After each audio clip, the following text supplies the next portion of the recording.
Halo, saya William.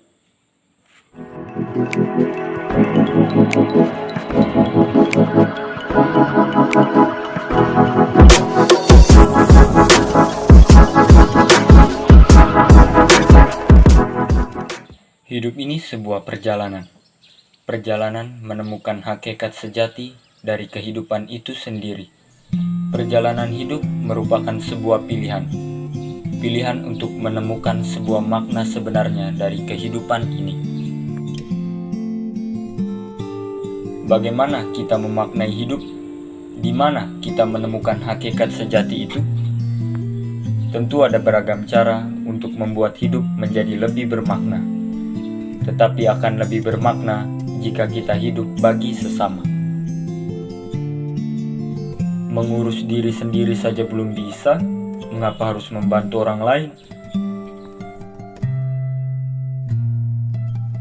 Banyak dari kita akan berpikiran seperti itu. Tidak apa-apa, itu merupakan hal yang wajar. Namun, tidak menjadi masalah juga kalau kita yang memulainya. Ingin melakukannya, tetapi bingung memulainya. Kita bisa memulainya dari hal-hal yang sederhana. Bila ada teman yang meminta sabun mandi, odol, sampo, atau deterjen, ayo, berilah, bagilah apa yang kita punya. Toh, tak ada yang akan berkurang dan rugi jika kita memberi dengan hati.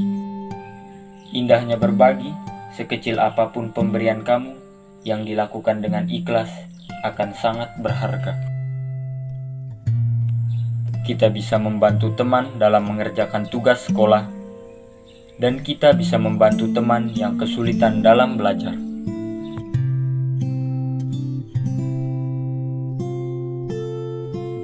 Jika ada teman yang tidak mempunyai sandal, belilah 2, 1 untuk dia dan 1 untuk kita. Saya tahu itu bukan hal yang sederhana lagi. Hei, kita harus ingat, salah satu alasan mengapa Tuhan memberikan kekuatan kepada kita adalah agar kita dapat menolong orang lain. Kita harus tahu, ketika kita menolong orang lain, sebenarnya kita sedang menolong diri kita sendiri. Percayalah, Tuhan akan membalas kebaikan kita dengan yang lebih indah.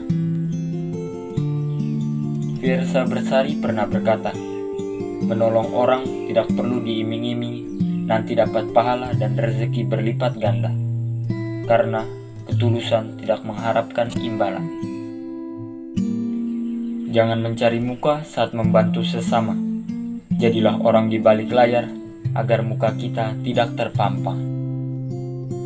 Saat membantu orang lain, kita bisa menjadi seperti gula yang ketika memberi rasa manis bagi kopi yang pahit, gula tidak pernah mendapat yang ada hanya pujian atas nikmatnya rasa kopi itu.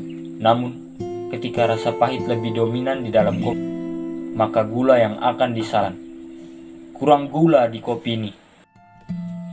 Saat kita menolong orang lain, kita bisa menjadi seperti garam yang memberi cita rasa asin bagi masakan yang hambar. Garam tidak pernah mendapat pujian, yang ada hanya pujian atas lezatnya masakan itu. Namun, ketika makanan itu terasa hambar, maka garam yang akan disalahkan.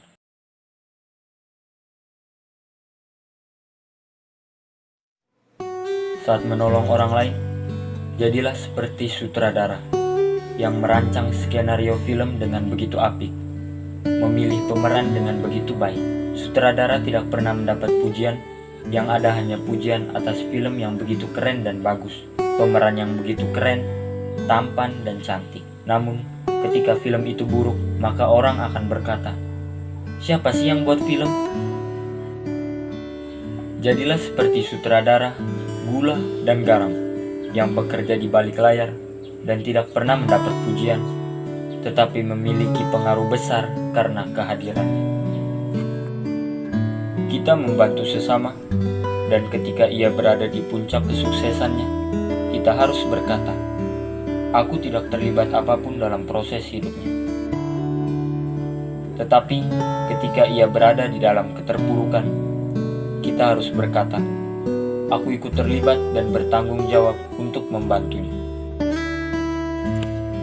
Saat kita terbiasa menolong seseorang, maka kita akan menemukan begitu banyak orang yang bersedia menolong kita setiap saat. Hidup kita akan seperti gula yang sangat dibutuhkan untuk membawa rasa manis dalam hidup sesama. Hidup kita akan seperti garam yang sangat dibutuhkan untuk menghadirkan cita rasa. Hidup kita akan seperti sutradara yang sangat dibutuhkan untuk membantu skenario hidup. Itulah warna-warni baru bagi hidup kita. Itulah makna hidup yang sebenarnya. Dan itulah hakikat sejati dari sebuah perjalanan hidup. Saya, William.